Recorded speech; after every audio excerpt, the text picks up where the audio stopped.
ప్రార్థన. మా ప్రియ పరలోకపు తండ్రి, నీ పరిశుద్ధమైన నామానికి, ఘనమైన నామానికి వందనాలు, స్తుతులు, స్తోత్రాలు. నీ ప్రియకుమారుడైన యేసుక్రీస్తు శిలువ మరణ పునరుద్ధానం ద్వారా మమ్మల్ని నీతిమంతులుగా చేసి ఉదయము నీ పాద సన్నిధికి చేరి నిన్ను స్తుతించుటకు, ఆరాధించుటకు, నీ స్వరం వినుటకు, ప్రార్థన విజ్ఞాపన చేయడానికి మాకు ఇచ్చిన ఈ భాగ్యాన్ని బట్టి నీకు వందనాలు. ఈ ఉదయమున నీ పరిశుద్ధాత్మ అభిషేకం దయచేయండి.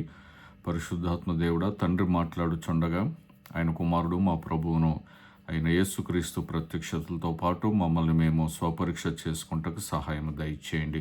మీ నడిపింపు దయచేయండి. ప్రతి మాట తేటగా స్పష్టంగా అర్థం చేసుకునే కృపను దయచేయండి. తండ్రి, నీ దాసుడను నన్ను నీ కుమారుడైన యేసుక్రీస్తు శిలువ చాటును మరుగు చేసుకుని నన్ను వాడుకోనండి. నాతో కూడా మీరు మాట్లాడమని ఈ గూగుల్ మీట్లో చేరి వచ్చిన ప్రతి బిడ్డతో మీరు దర్శించి ఆశీర్వదించి మహిమ పొందవలసిందిగా కృతజ్ఞతాస్తుతులు చెల్లిస్తూ యేసునామంలో స్తుతించి ప్రార్థిస్తున్నాము తండ్రి, ఆమెన్.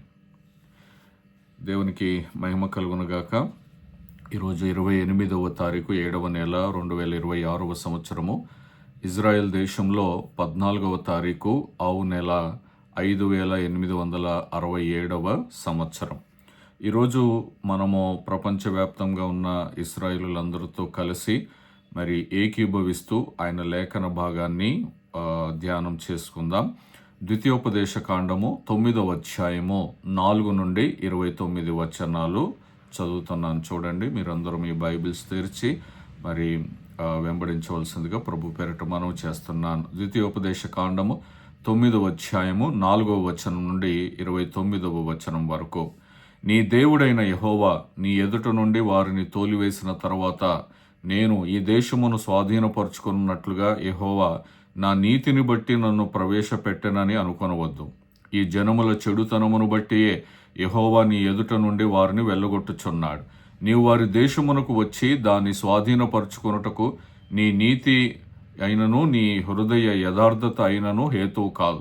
ఈ జనముల చెడుతనమును బట్టియే యెహోవా నీ పితరులైన అబ్రహాము, ఇస్సాకు, యాకోబులతో ప్రమాణము చేసిన మాటను స్థాపించుటకై నీ దేవుడైన యెహోవా వారిని నీ ఎదుట నుండి వెళ్ళగొట్టుచున్నాడు.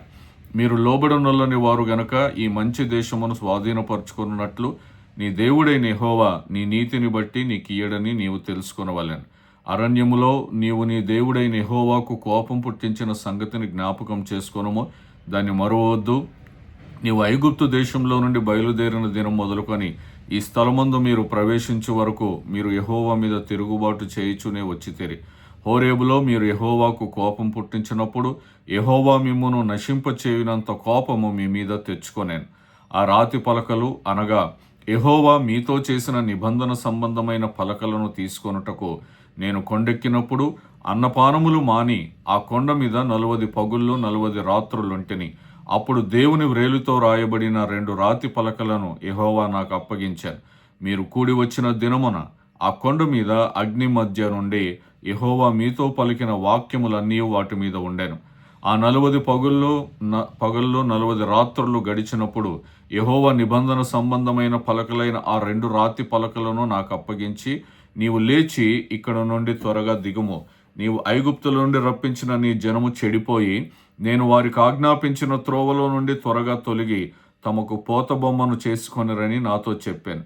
మరియు యెహోవా, నేను ఈ ప్రజలను చూచి తిని, ఇదిగో వారు లోబడనొల్లని ప్రజలు, నాకు అడ్డము రాకుమో, నేను వారిని నశింపచేసి వారి నామమును ఆకాశము క్రింద ఉండకుండా తుడుపు పెట్టి నిన్ను వారి కంటే బలము గల బహుజనముగా చేసేదనని నాతో చెప్పగా, నేను తిరిగి ఆ కొండ దిగి వచ్చి తిని కొండ అగ్ని చేత కాలుచుండెను. ఆ 2 నిబంధన పలకలు నా 2 చేతులలో ఉండెను. నేను చూచినప్పుడు మీరు మీ దేవుడైన యెహోవా దృష్టికి పాపం చేసి ఉంటరి. పోత దూడను చేయించుకొని యెహోవా మీకు ఆజ్ఞాపించిన త్రోవ నుండి త్వరగా తొలగిపోయి ఉంటరి. అప్పుడు నేను ఆ 2 పలకలను పట్టుకొని నా 2 చేతులలో నుండి మీ కన్నుల ఎదుట వాటిని క్రింద పడవేసి పగులగొట్టి, మీరు యెహోవా దృష్టికి ఆ చెడు నడత నడిచి చేసిన మీ సమస్త పాపముల వలన ఆయనకు కోపం పుట్టింపగా చూచి, మునుపటి వలె అన్నపానములు మాని 40 పగళ్ళు 40 రాత్రులు నేను యెహోవా సన్నిధిని సాగిలపడితేని. ఏలైనగా మిమ్మను నశింప చేయవలనని కోపపడిన యెహోవా కోపోద్రేకమును చూచి భయపడితేని. ఆ కాలమందును యెహోవా నా మనవి ఆలకించెను.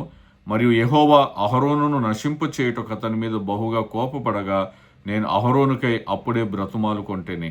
అప్పుడు మీరు చేసిన పాపమును అనగా ఆ దూడను నేను పట్టుకొని అగ్నితో దాన్ని కాల్చి నలుగగొట్టి అది ధూళియగునంత మెత్తగా నూరి ఆ కొండ నుండి పారు ఏటిలో ఆ ధూళిని పారపోసి తిని. మరియు మీరు తబేరాలోను మస్సాలోను కిబ్రోతు హత్తావాలోను యెహోవాకు కోపం పుట్టించితిరి. యెహోవా మీరు వెళ్ళి నేను మీకు ఇచ్చిన దేశమును స్వాధీనపరచుకోనని చెప్పి కాదేషు బర్నేయలో నుండి మిమ్మను పంపినప్పుడు మీరు మీ దేవుడైన యెహోవాను నమ్ముకొనక ఆయన నోటి మాటకు తిరగబడితిరి. ఆయన మాటను వినలేదు. నేను మిమ్మల్ని ఎరిగిన దినం మొదలుకొని మీరు యెహోవా మీద తిరుగుబాటు చేయుచున్నారు. కాగా నేను మునుపు సాగిలపడినట్లు యెహోవా సన్నిధిని 40 పగళ్ళు 40 రాత్రులు సాగిలపడితిని. యెహోవా మిమ్మను నశింపచేసేదనగా నేను యెహోవాను ప్రార్థించుచు ఇలాగు చెప్పి తిని, ప్రభువా యెహోవా, నీవు నీ మహిమ వలన విమోచించి బాహుబలము వలన ఐగుప్తులోండి రప్పించిన నీ స్వాస్థ్యమైన జనమును నశింపచేయకము. నీ సేవకులైన అబ్రహాము ఇస్సాకు యాకోబులను జ్ఞాపకం చేసుకోనము. ఈ ప్రజల కాఠిన్యమునైనను వారి చెడుతనమునైనను వారి పాపమునైనను చూడకము. ఏలైనగా నీవు ఏ దేశంలో నుండి మమ్మను రప్పించితివో ఆ దేశస్థులు యెహోవా తాను వారితో చెప్పిన దేశంలోనికి వారిని చేర్చలేకపోవటం వలనను వారిని ద్వేషించుట వలనను అరణ్యములో వారిని చంపుటకు వారిని రప్పించనని చెప్పుకొందురేమో. నీవు నీ అధిక బలము చేతను నీవు చాపిన నీ బాహువు చేతను రప్పించిన నీ స్వాస్థ్యమును నీ ప్రజలను వీరే. ఈరోజు రెండవ భాగముగా యెషయా గ్రంథము 50వ అధ్యాయము మొదటి 3 వచనాలు 1, 2, 3 వచనాలు ధ్యానం చేసుకుందాం. యెషయా గ్రంథం 50వ అధ్యాయము మొదటి 3 వచనాలు. యెహోవా ఇలాగు సెలవిచ్చుచున్నాడు, నేను మీ తల్లిని విడనాడిన పరిత్యాగ పత్రిక ఎక్కడున్నది? నా అప్పుల వారిలో ఎవనికి మిమ్మను అమ్మివేసి తిని? మీ దోషములను బట్టి మీరు అమ్మబడితిరి, మీ అతిక్రమములను బట్టి మీ తల్లి పరిత్యాగము చేయబడెను. నేను వచ్చినప్పుడు ఎవడునూ లేకపోనేలా? నేను పిలిచినప్పుడు ఎవడునూ ఉత్తరమియకుండానేలా? నా చెయ్యి విమోచింపలేనంత కురిచైపోయేనా? విడిపించుటకు నాకు శక్తి లేదా? నా గద్దింపు చేత సముద్రమును ఎండబెట్టుదును, నదులను ఎడారిగా చేయుదును. నీళ్లు లేనందున వాటి చేపలు కంపు కొట్టి దాహము చేత చచ్చిపోవును. ఆకాశము చీకటి కమ్ము చేయుచున్నాను, అవి గోనెపట్ట ధరింప చేయుచున్నాను. చదువుబడినటువంటి 2 లేఖన భాగాలు ద్వితీయోపదేశకాండము, యెషయా గ్రంథం.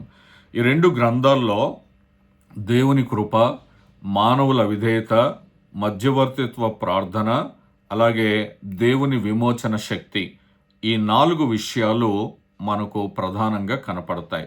ద్వితీయోపదేశ కాండంలో 9వ అధ్యాయంలో మోషే ఏమంటాడు అంటే, ఇశ్రాయేలీలు తమ నీతి వల్ల కనాను దేశాన్ని పొందుకోలేదు.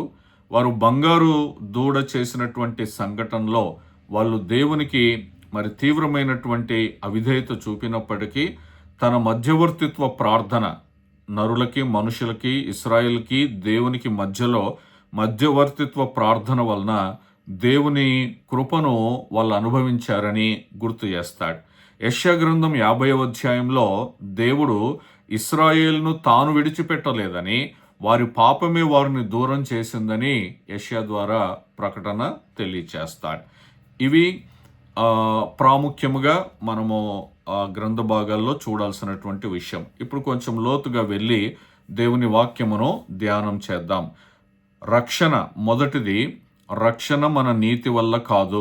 గడిచిన రోజు కూడా మనం ఇదే జ్ఞాపకం చేసుకున్నాం. మన శక్తి వలన కాదు, మన బలం వలన కాదు, నీతి వలన కాదు, దేవుని కృప వలనే.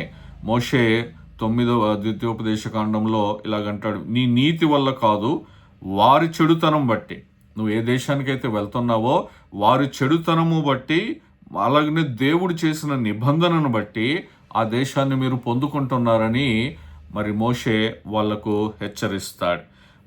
ఇశ్రాయేలీలు తన యోగ్యత వల్ల ఎప్పుడు కూడా ఏది సంపాదించుకోలేదు. వాళ్ళు చేసినటువంటి యుద్ధాల్లో విజయము దేవుని ద్వారానే సంపాదించుకున్నారు. అలాగనే వారు చేరుకున్న కనాను దేశము కూడా దేవుని కృప వల్లనే జరిగింది. ఏది కూడా మన త్యాగాలను బట్టి నేను ఇంత చేశాను అంత చేశాను అని చెప్పుకోవడానికి లేదు. నా బలము వలన ఇది సంపాదించాను, నా ధనం వలన సంపాదించాను అని చెప్పుకోవడానికి లేదు. దేవుడు తన నిబంధన పట్ల విశ్వాస్యత చూపిస్తున్నాడు గనకనే ఈరోజు మనము అన్ని కూడా విజయాలు కానీ లేకపోతే ఈవులు కానీ అన్నీ కూడా మనం పొందుకుంటూ ఉన్నాం. ఇది చాలా ప్రాముఖ్యమైన విషయం. పౌలు ఎఫెసీలకు రాస్తూ 2వ అధ్యాయము 8-9 వచనాలు, ఎఫెసీలకు రాసిన పత్రిక 2వ అధ్యాయం 8-9 వచనాలు.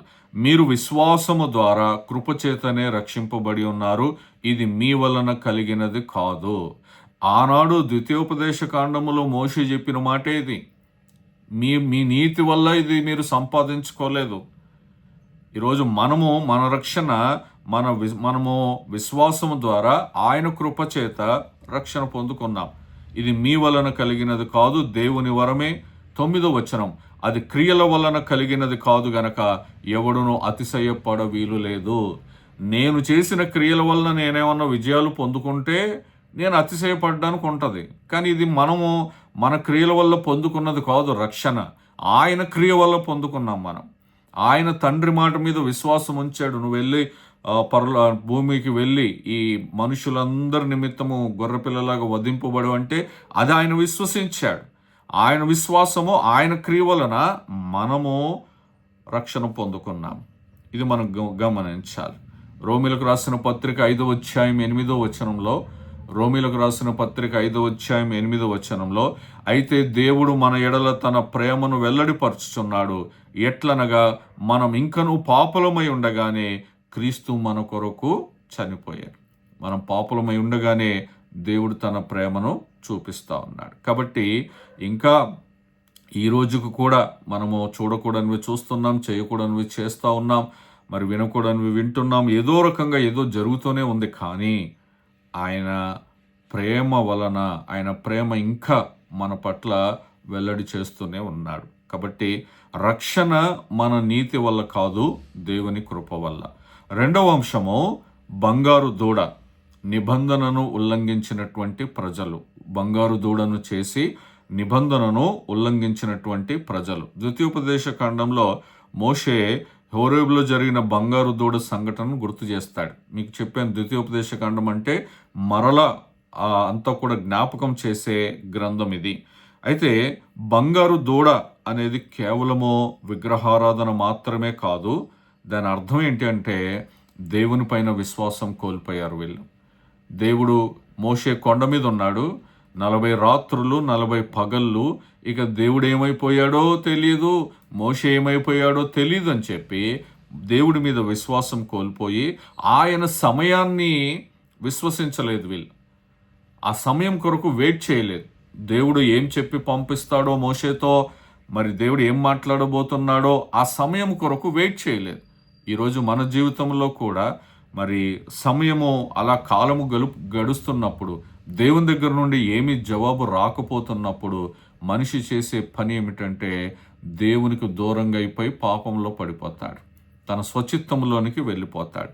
దేవుని పైన విశ్వాసం కోల్పోయారు. 40 రోజులు మరి పగళ్ళు రాత్రులు మోషే ఆ కొండపైన ఉండి దేవుడితో మాట్లాడుతున్నప్పుడు, దేవుడు మోషేతో మాట్లాడుతున్నప్పుడు ఆయన సమయాన్ని విశ్వసించలేదు. మీకు ఇంతకుముందు మనం ధ్యానం చేసుకున్నాం. ఆయన టైమింగ్లో ఉండడం, ఆయన సమయంలో ఉండడం, ఆయన సమయంలో నడవడం. ఆ సమయం కొరకు వీళ్ళు వేచి చూడలేక పాపం చేశారు, దూడం చేసుకున్నారు. ఇదే యెహోవా, ఐగుప్తులో నుండి రప్పించిన దేవుడు ఇదే అని దీనికి యెహోవా అని పేరు పెట్టేశారు. నూతన నిబంధనలో కొరింథీయులకు రాసినటువంటి మొదటి పత్రిక 10వ అధ్యాయం 6-11 వచనాలు. కొరింథీయులకు రాసినటువంటి మొదటి పత్రిక 10వ అధ్యాయము 6-11 వచనాలు. వారు ఆశించిన ప్రకారము మనము చెడ్డవాటిని ఆశించకుండానట్లు ఈ సంగతులు మనకు దృష్టాంతములుగా ఉన్నవి. వారి చెడ్డ పనులు ఈరోజు మనం లేఖనములో చదువుతున్నప్పుడు అవి మనకు ఎలా కనపడుతున్నాయి అంటే దృష్టాంతములుగా, ఎగ్జాంపుల్స్గా. 7వ వచనం, జనులు తినుటకును త్రాగుటకును కూర్చుండి ఆడుటకు లేచిరి అని వ్రాయబడినట్లు వారిలో కొందరి వలె మీరు విగ్రహారాధకులై ఉండకుడి అని అంటున్నాడు. వాళ్ళని చూపిస్తూ, దృష్టాంతములుగా చూపిస్తూ, వాళ్ళు ఏం చేశారు? కొండ కింద తినుచు త్రాగుచు బొమ్మను చేసుకొని విచ్చలవిడితనము అక్కడ చేశారు, విగ్రహారాధన చేశారు. ఇప్పుడు కొరింథీయులకు అదే చెబుతున్నాడు. కొరింథీయులకే కాదు, మనకు కూడా చెబుతున్నాడు. వారిలో కొందరి వలె మీరు విగ్రహారాధకులై ఉండకూడి. 8వ వచనం, మరియు వారి వలె మనము వ్యభిచరింపక యుందము. వారి వలె అని మనకు సూచిస్తూ ఉన్నాడు. వ్యభిచరింపకూడదు అంటే నిజ దేవుణ్ణి విడిచిపెట్టి మనం ఎటు తిరిగినా కూడా అది వ్యభిచారమే. వారిలో కొందరు వ్యభిచరించినందున ఒక్క దినముననే 23,000 మంది కూలిరి. 23,000 మంది చనిపోయారు. 9వ వచనం, మనం ప్రభువును శోధింపక యుందము. వారిలో కొందరు శోధించి సర్పముల వలన నశించరి. వారిలో వారిని చూపిస్తూ 10వ వచనం, మీరు సనగకుడి. వారిలో కొందరు సనిగి సంహారకుని చేత నశించిరి. వారిలో, ఇప్పుడు నీవు. 11వ వచనం, ఈ సంగతులు దృష్టాంతములుగా వారికి సంభవించి యుగాంతమందున్న మనకు బుద్ధి కలుగుటకై రాయబడెను. బుద్ధి కలుగుటకై రాయబడి ఉన్నాయి. అది చూసి, అది చదివి వారు ఏం చేశారో, మనం ఏం చేయకూడదో మనకు హెచ్చరికగా ఇవి రాయబడ్డాయి. వాళ్ళలాగా విగ్రహారాధన చేయకూడదు, వాళ్ళలాగా వ్యభిచారం చేయకూడదు, వాళ్ళలాగా సనుక్కోకూడదు, వాళ్ళలాగా సేవకుల మీద, వాళ్ళలాగా నాయకుల మీద సనుక్కోకూడదు. ఇవన్నీ మనకు బుద్ధి కలుగుటకై రాయబడ్డాయి. మరొక మాట యాకోబు రాస్తున్నాడు, 1వ అధ్యాయం 14-15 వచనాలు. యాకోబు రాసిన పత్రిక 1వ అధ్యాయం 14-15 వచనాలు. ప్రతివాడును తన స్వకీయమైన దురాశ చేత ఏడవబడి మరుల కొల్పబడిన వాడై శోధింపబడును. దురాశ గర్భమును ధరించి పాపమును కనగా పాపము పరిపక్వమై మరణమును కనును. వాళ్ళు కొండ కింద చివరికి ఏం పొందుకున్నారు? 23,000 మంది మరణము పొందుకున్నారు. స్వకీయమైన దురాశ చేత ఏడవబడ్డారు. వాళ్ళ స్వచిత్తానికి, వాళ్ళ దురాశకు ఏడవబడ్డారు. దురాశ గర్భము ధరించి పాపం కనగా పాపం పరిపక్వమై మరణమును కనును అని అంటున్నాడు. కాబట్టి బంగారు దూడ చేసుకున్నారు. ఈరోజు నీ హృదయంలో నువ్వు ఏం చేసుకుంటున్నావో, ఏ విగ్రహమును తయారు చేసుకొని ప్రతిష్ఠ చేసుకున్నావేమో, నిబంధనను ఉల్లంఘించిన ప్రజలు 23,000 మంది నేల కూలిపోయారు. 3వది మధ్యవర్తి ప్రార్థన. మోషే ఒక మాదిరిగా ఉన్నాడు. మధ్యవర్తి ప్రార్థన. ద్వితీయోపదేశకాండం 9వ అధ్యాయంలో మోషే 40 రోజులు ఉపవాసం ఉండి ప్రజల కొరకు ప్రార్థించాడు. దేవుని నిబంధనను జ్ఞాపకం చేశాడు. మోషే నమ్మకమైన మధ్యవర్తి. ఎన్నో మార్లు ఇశ్రాయేలు పక్షమున దేవునికి ఆ ఇశ్రాయేలుకి మధ్యలో ఆయన ఉండి ప్రార్థన చేశాడు. మోషే ఇశ్రాయేలు చేసిన పాపాన్ని సమర్థించలే. గుర్తుపెట్టుకోవాలి మనం. ఇశ్రాయేలు చేసిన పాపాన్ని సమర్థించలేదు, కానీ దేవుని కరుణను వేడుకున్నాడు. దేవుని కరుణను వేడుకున్నాడు. మనము కూడా పాపాన్ని సమర్థించకూడదు, కానీ పాపుల కొరకు ప్రార్థన చేయాల్సిన వారమై ఉన్నాం. ఇది మనం గుర్తించాలి. హెబ్రీలకు రాస్తూ అపోస్తుడైన పౌలు 7వ అధ్యాయం 25వ వచనంలో, అపోస్తుల కార్యములు 27వ అధ్యాయం 25వ వచనంలో, ఈయన తన ద్వారా దేవుని యొద్దకు వచ్చు వారి పక్షమున విజ్ఞాపనము చేయుటకు నిరంతరము జీవించుచున్నాడు గనక వారిని సంపూర్ణంగా రక్షించుటకు శక్తిమంతుడై ఉన్నాడు అని అంటున్నాడు. విజ్ఞాపనము చేయుటకు నిరంతరము జీవించుచున్నవాడు. మోషే ఆ కాలంలోనే జీవించాడు. అది కూడా కనాను దేశానికి పూర్తిగా చేరుకోకముందే ఆయన నిద్రించాడు. కానీ యేసు ప్రభు అంట నిరంతరము జీవించుచున్నాడు. ఎందుకు? విజ్ఞాపనము చేయుటకు, నీ కొరకు, నా కొరకు. ఎంత గొప్ప దేవుణ్ణి కలిగి ఉన్నాం. తిమోతికి రాస్తున్నాడు 1వ పత్రిక 2వ అధ్యాయం 5వ వచనం. తిమోతికి రాసినటువంటి 1వ పత్రిక 2వ అధ్యాయం 5వ వచనం. దేవుడొక్కడే, దేవునికి నీ నరులకును మధ్యవర్తియు ఒక్కడే, ఆయన క్రీస్తు యేసును నరుడు. దేవుడొక్కడే, దేవునికి నరులకును మధ్యవర్తియు ఒక్కడే, ఆయన క్రీస్తు యేసు అని నరుడు. కాబట్టి మధ్యవర్తి ప్రార్థన చాలా ప్రాముఖ్యమైన విషయం. ఈరోజు మనం ఈ గూగుల్ మీట్లో దేశం కొరకు, దేశాల కొరకు, నాయకుల కొరకు, అధికారుల కొరకు, మనుషుల కొరకు, పాపుల కొరకు, అందరి కొరకు మనం ప్రార్థన చేస్తున్నాం. ఇది దేవుని చిత్తం. ఇది ఆశీర్వాదకరమైనటువంటి పరిచర్య. కాబట్టి దాంట్లో మనం ఎప్పుడు కొనసాగాలి. 4వది, దేవుడు మనల్ని విడిచిపెట్టలేదు కానీ పాపమే మనల్ని దేవునికి దూరంగా చేసింది. దేవుడు మనల్ని విడిచిపెట్టలేదు. యెషయా గ్రంథం 50:1 నేను మిమ్మల్ని విడిచిపెట్టానా, మీ పాపముల వల్లే మీరు అమ్మబడ్డారు అని అంటాడు. దేవుడు విడిచిపెట్టట్లేదు. దేవునిలో ఎటువంటి లోపం ఉండదు, ఆయనలో ఎటువంటి తప్పు ఉండదు. ఆయన మనలాంటి మనుష్యుడు కాదు. ఎందుకు దేవునికి మనం దూరం అవుతున్నాము అనంటే మన పాపాన్ని బట్టే మనం దూరం అవుతా ఉన్నాం. ఇక్కడ మనం చూస్తే దేవుడు స్పష్టంగా చెప్తుంది, సమస్య దేవుని ప్రేమలో లేదు, సమస్య మనిషి అవిధేయతలో ఉంది. దేవుడు తన నిబంధనను రద్దు చేయలేదు, తన నిబంధనను కొనసాగిస్తున్నాడు. కానీ ప్రజలే దానికి వ్యతిరేకంగా విరుద్ధంగా నడుస్తూ ఉన్నారు. ఇది మనం గుర్తుపెట్టుకోవాలి. పౌలు రోమిలకు రాస్తూ 6:23 మరి పాపం వలన వచ్చు జీతం మరణము అని అంటున్నాడు. మరణము దేవుని దగ్గర నుండి కాదు కానీ మన పాపాన్ని బట్టి వస్తుంది. మనిషి చేస్తున్న అవిధేయతను బట్టి, మనిషి చేస్తున్న తిరుగుబాటును బట్టి, మనిషి చేస్తున్నటువంటి అపవిత్రమైన కార్యాలను బట్టే పాపం వస్తుంది. అయితే యోహన్ రాసిన మొదటి పత్రిక 1:9 మన పాపములను మనము ఒప్పుకొనిన ఎడల ఆయన నమ్మదగిన వాడును నీతిమంతుడును గనుక ఆయన మన పాపములను క్షమించి సమస్త దుర్నీతి నుండి మనల్ని పవిత్రులనుగా చేయును. ఇక్కడ మనం గమనించాల్సిన విషయం ఏంటంటే మన పాపములను మనము ఒప్పుకోవాలి. ఒప్పుకుంటేనే క్షమిస్తాడు. ఒప్పుకోవాలి. ఎక్కడికి వచ్చి ఒప్పుకోవాలి? దేవుని దగ్గరకు వచ్చి ఒప్పుకోవాలి. ఎక్కడ ఒప్పుకోవాలి? సేవకుల దగ్గరకు వచ్చి ఒప్పుకోవాలి. నువ్వు ఎవరికి వ్యతిరేకంగా పాపం చేస్తే ఆ మనిషి దగ్గరకు వచ్చి నువ్వు ఒప్పుకోవాలి. అప్పుడు క్షమిస్తాడు దేవుడు, మనల్ని పవిత్రులుగా చేస్తాడు. 5వది, దేవుని శక్తి ఎన్నడూ కూడా తగ్గిపోదు. దేవుని శక్తి ఎన్నడూ కూడా తగ్గిపోదు. యెషయా గ్రంథం 50 నా చెయ్యి విమోచింపలేనంత కురుచైపోయేనా, విడిపించుటకు నాకు శక్తి లేదా అని అడుగుతున్నాడు. అంటే ప్రజలు అంత అవిశ్వాసంలోనికి వెళ్ళిపోయారు. దేవుని శక్తి తగ్గిపోయింది, దేవుడు మమ్మల్ని మర్చిపోయాడో లేకుంటే దేవుని శక్తి తగ్గిపోయిందో అన్నట్టుగా వాళ్ళు వెళ్ళిపోయారు.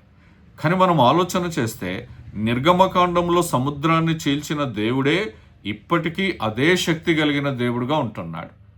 ఎరికో గోడల్ని కూల్చిన దేవుడు అదే శక్తిని ఇప్పటికీ కలిగి ఉన్నాడు. యోర్దానును 2 పాయలుగా చేసిన దేవుడు అదే శక్తి కలిగిన వాడుగా ఉంటున్నాడు. ఆకాశం నుండి మన్నాను కురిపించిన దేవుడు అదే శక్తి కలిగిన వాడుగా ఉంటున్నాడు. మృతులను సైతము సజీవులుగా లేపిన దేవుడు అదే పునరుద్ధానపు శక్తి కలిగిన దేవుడుగా ఉంటున్నాడు. సమస్య దేవునిలో లేదు, సమస్య ప్రజల అవిశ్వాసంలో ఉంది, ప్రజల బలహీనతల్లో ఉంది, ప్రజల అపనమ్మకంలో ఉంది. దేవుని శక్తి కూడా ఎప్పుడూ కూడా తగ్గిపోదు. లూకా సువార్త 1:37 దేవుడు చెప్పిన ఏ మాట అయినను నిరర్ధకము కానేరదని ఆమెతో చెప్పాను. దేవుడి నోటి నుండి వచ్చిన ఏ మాట కూడా నిరర్ధకం కాదు. అలాగనే హెబ్రీయులకు రాసిన పత్రిక 13:8 యేసుక్రీస్తు నిన్న నేడు ఒక్కటే రీతిగా ఉన్నాడు, అవును యుగ యుగములకు ఒక్కటే రీతిగా ఉండును. సో రక్షణ మన నీతి వల్ల కాదు, అది దేవుని కృప వల్లనే. బంగారు దూడను చేసుకొని నిబంధన ఉల్లంఘించినటువంటి ప్రజలు, మధ్యవర్తి ప్రార్థన, మోషే మాదిరిగా ఉన్నాడు. అలాగనే యేసు ప్రభు అందరికంటే గొప్ప మాదిరిగా ఉన్నాడు. దేవుడు మనల్ని విడిచిపెట్టలేదు కానీ మన పాపమే దేవునికి దూరం చేసింది. 5వది, దేవుని శక్తి ఎన్నడూ కూడా తగ్గదు. కాబట్టి ఈరోజు నీ నిజమైన పశ్చాత్తాపము పునరుద్ధరణకు దారితీస్తుంది. దేవునితో సంబంధము పునరుద్ధరించబడ్డానికి నీ పశ్చాత్తాపమే, ఇంకా వేరే మార్గం ఏమీ లేదు. కాబట్టి దేవుని కృప కొరకు మనము ప్రార్థన చెయ్యాలి. ద్వితీయోపదేశకాండము, యెషయా గ్రంథం ఈ 2 కూడా ఒకే గొప్ప సత్యాన్ని ప్రకటిస్తున్నాయి. దేవుడు తన ప్రజలను వారి నీతి వల్ల కాదు, తన నిబంధన కృప వల్లనే నిలబెడతాడు, నడిపిస్తాడు. మానవుల విధేయత దేవునితో సంబంధాన్ని దెబ్బతీస్తుంది, కానీ దేవుడు తన ప్రజలను విడిచిపెట్టాడు. తమ పాపములు ఎవరైతే ఒప్పుకుంటారో వాళ్ళను తిరిగి దేవుడు చేర్చుకునే దేవుడుగా, కృపామయుడుగా ఉంటున్నాడు. కాబట్టి ఉదయకాల సమయంలో మరి మన నీతి, మన జ్ఞానము, మన స్వచిత్తం, మన బుద్ధి మీద ఆధారపడకుండా దేవుని మీద ఆధారపడదాం. అలాగనే మన పాపములన్నీ కూడా దేవుని సన్నిధిలో ఒప్పుకుందాం. ఆయన తన సంబంధాన్ని పునరుద్ధరించే దేవుడు, నిబంధనను జ్ఞాపకం చేసుకునే దేవుడు, నిబంధనకు విశ్వాస్యత చూపించే దేవుడు గనక ఆయన పాదపీఠము దగ్గరకు వచ్చి మన పాపములను ఒప్పుకుందాం, ఆశీర్వదించబడదాం. ఆ కృప దేవుడు మనందరికీ దయచేయునుగాక. ఆమేన్.